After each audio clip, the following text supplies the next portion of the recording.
that you've worked with, have you come across fear-based environments where the teams aren't getting along and maybe somebody thinks, oh, well, this will make them play nice, so help them play nice.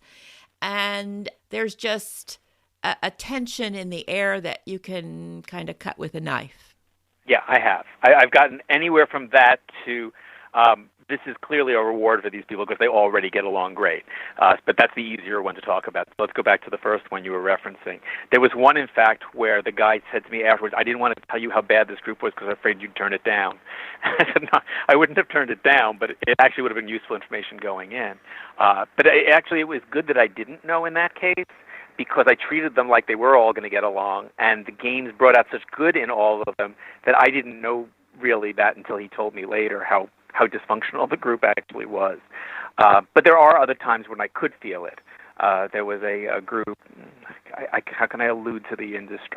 The industry is people who, I'll just say they serve the Navy in some sense, but it wasn't the Navy.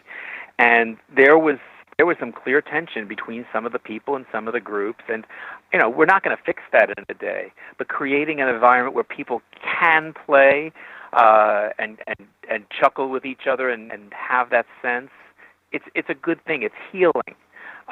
One woman called me up about her group. I'll just say it was a governmental group. And she said, I'm just going to be honest with you. We are doing this because of, I'll make up a name, because of Thelma. We are literally doing this entire thing because no one can stand to work with her. She's good at her job. She's not going anywhere. We don't have any grounds to fight, but nobody can work with her. And I said, good. That's really good for me to know. So I purposely paired up different people with Thelma all the time. I usually don't plan out the pairings, but I was conscious of doing it in this case. And Thelma never knew we'd had that conversation. And I tended to hover, I don't think she picked up on it because it seemed random, to whoever Thelma was paired with as I was wandering around. Gave everybody attention, but Thelma and other person got more of my attention.